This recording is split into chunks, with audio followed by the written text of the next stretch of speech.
The world's population continues to grow, which is of concern to some, but on the other hand, many nations, including Canada, have declining birth rates, which can produce population decline and, with it, potential economic problems. So, why are Canadians having fewer children? Joining us to chat about this is Professor Lars Hallstrom. He is the director of the Prentice Institute for Global Population and Economy at the University of Lethbridge. Dr. Hallstrom, great to have you with us. Thank you for having me again. All right, so what is the world population these days, and what are some of the concerns around overpopulation? Well, we're into a point where for the last several decades, we've seen population, of course, understood as growing just like viruses in an exponential curve, right? So seeing, in fact, a number of countries like Canada, as you point out, now dealing with the implications of actually long-standing and very slow and declining birth rates, where population growth really doesn't keep up with what we call replacement rates. So what are we seeing here? Is this kind of like a snowball effect where the snowball running down the hill and it's just gaining momentum? Because I remember like several years ago, the population was around 4 or 5 billion, then it hovered around 7 billion. Yes, and that would be expected as we continue to grow. But again, it's distributed asymmetrically across the globe. So population growth may still be high in some parts of the world, may continue, in fact, to grow, particularly in parts of what we call the developing world. But in many parts of the more developed world, like Japan, for example, that's the example that everybody points to, they've actually been dealing with this kind of issue for several decades and now have both a significantly older population and a much, much smaller population that is coming in to fill questions of labor, of skilled labor, of work more generally, and to actually provide the resources in terms of tax revenues to meet the needs of that older population. So there's a temporal dynamic to this, which is to be anticipatory. And in fact, many decades ago, we were concerned about the possibilities of slowing birth rates, but it was sort of pushed to the side a little bit in policy circles. Right. So you touched a little bit just on slowing birth rates there, because I want to know, like, do we know what the long-term global population projections are, especially like when we factor in the former one-child policy that China had in place for years? Right. So it's always difficult and we might hesitate to make those projections. So, for example, even if we use Canada as a more local example, there is a group that are advocating or suggesting that Canada will meet a population of 100 million people by the end of this century, give Wow. or take. That is probably very far-fetched. And when we do modeling around projections, or when StatsCan does modeling around this, they tend to be sort of low, middle, and high forecast kind of projections. Same for the province. So we might see a population in Canada at the end of this century of maybe as many as 70 million, but that would be given quite a few sort of exogenous variables like migration and possibly a boost in birth rates, down to the possibility where our population levels may actually level off and in one world maybe even start to shrink. And that could hold at the provincial level as well. So many of today's developed nations have declining fertility rates far below replacement levels. What kind of pressure does that put on like the economy and our society? I think we're just here in Canada just starting to see that emerge where many employers are concerned with labor supply, even as they deal with issues of automation and changes to where labor may be needed. As I mentioned before, in other countries, Japan being the most common example, but there are many others, especially in the European Union, in Italy, for example. We see pressure in terms of just not having enough people unless you have quite open borders to facilitate the movement of labor in, whether it's from within a nation state or from outside.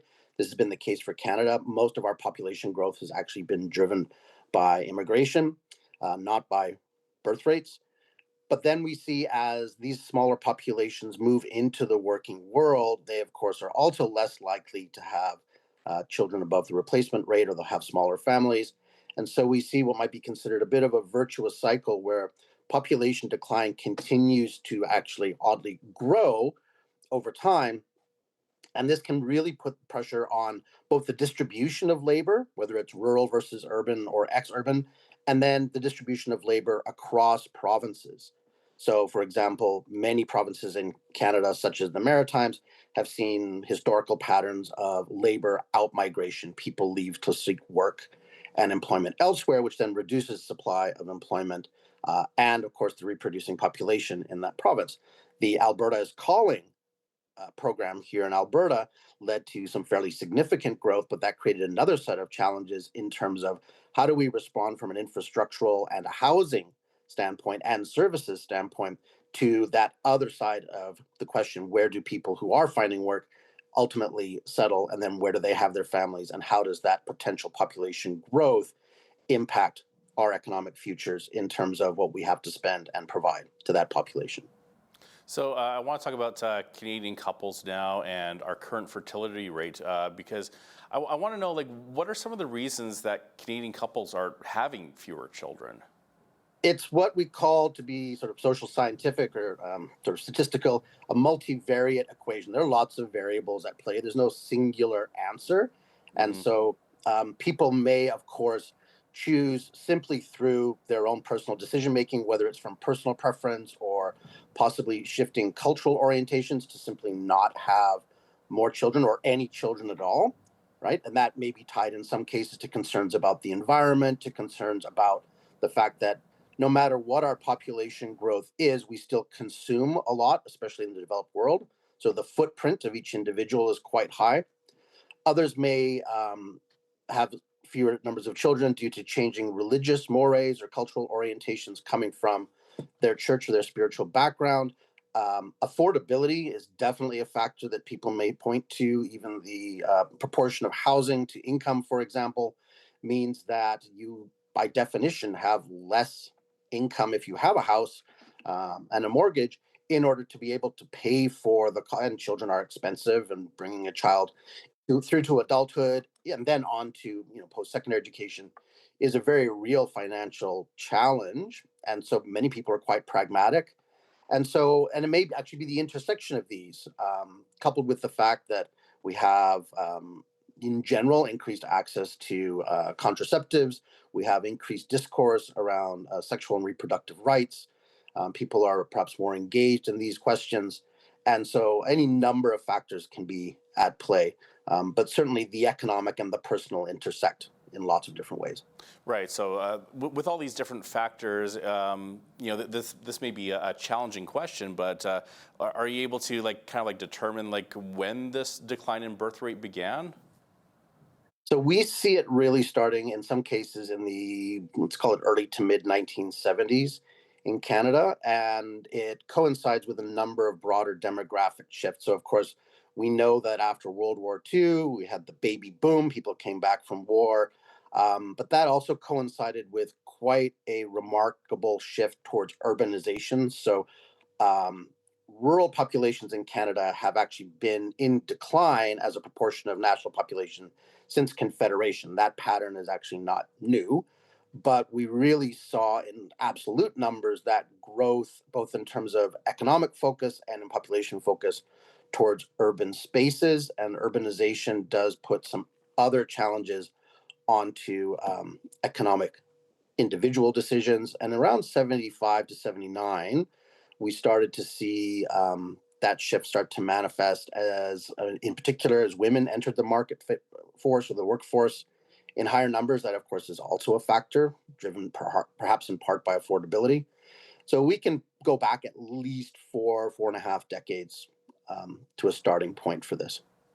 I want to talk about immigration now because when the topic of immigration comes up, there's always the talk of a shortage in housing, increased housing prices. So Canada is relying on immigration to increase our population. How sustainable is that considering those challenges like shortage of housing, increased housing prices, but also there's increased costs to healthcare, welfare systems, and even clashes between differing cultural values and religious differences?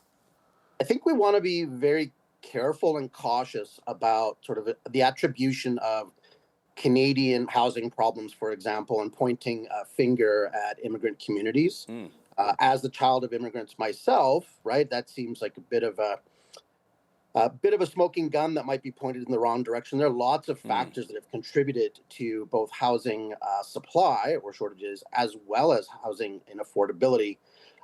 Demand, of course, is a variable. It's always a variable. But for example, international speculation and the role of international investors, and larger scale, particularly in the rental markets, of corporatization, mean that you have other variables. So it's not just, oh, well, these people moved here and they took all the houses. I think we want to be quite cautious Right. about that, Hmm. right? A great example would be some of the limits that Vancouver has had to place on sort of second property ownership for international individuals and Right. corporations, Foreign buyers. Right. foreign buyers, right? Because those homes are that shortage in supply is driving up prices. It's a speculative move from the market, but it's really not necessarily driven by, nor is it serving actually meeting housing demand in that area, right? Noting that Vancouver is a bit of an outlier case. But certainly, and if we look at the Albertan case, we need to remember too that yes, we have lots of people who move here from overseas, but we also have lots of people who move here from other parts of the country. We marketed to do exactly that through the Alberta's calling question. And there are definitely realities around what a sudden population influx, regardless of where they come from, may do, particularly since it takes time to build housing stock, takes time to build schools, takes time to build hospitals, and in many cases in Canada, provincial governments have been moving away from or fiscally shy in terms of those different kinds of social infrastructure, right? And the reality that if you build schools, you need teachers, excuse me, and staff from all levels to work in those schools. So we see lots of places where you have multiple variables. So if we take schools as an example, many of the people who move to Alberta are younger and they have families, so that puts pressure on the schools. So the province has, of course, said it's building 90 new schools in the province. But when you couple that with teacher attrition, so you've got labor supply questions on one hand coupled with infrastructure spending on the other, you start to build what can be a bit of a perfect storm that is not just the fault or the result of people moving to Alberta, but other related long term variables in terms of the workforce and people staying in their professions and the ways that we support or don't support supply in those kind of professions. So, is there anything our government could do to encourage couples to have more children? Like, are there examples of other nations having success in increasing birth rates? I know that there's like a handful of nations that are still like at that replacement level. Countries like India and Pakistan and a number of African nations. Like, is this a real possibility? I think there are two concerns there. So some states have tried to incentivize having more children, but it really has not seemed to work. So either the incentives are not sufficient enough, and again, the old number used to be that having a child cost a family about $200,000 Right. over the first 18 years of life. That number has likely gone up. I mean, that's an old number. Um, so you don't see kind of, here's a check for $200,000. We'll see you in 18 years.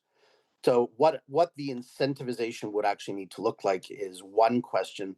The other side to that, and this is the slippery slope, is a very real concern, and I do hear this actually here in Alberta and other parts of the country, is should governments be getting into the business of telling families to have children? Right. Because I remember back in the 80s, there was like there was family allowance.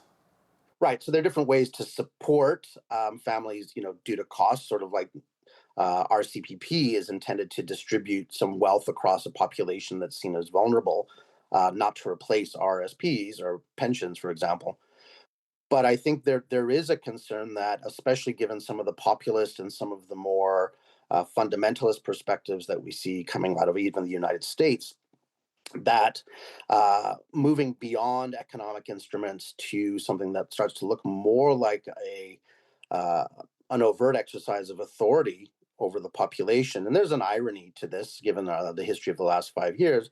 But I certainly have heard from women in particular in the province that there is a concern that these kind of conversations are opening the door to, well, we will see a push to actually not regulate, but do more than incentivize reproduction. Dr. Lars Hallstrom is the director of the Prentice Institute for Global Population and Economy at the University of Lethbridge. Dr. Hallstrom, thank you so much for your time today. Thank you for having me. Great to see you again.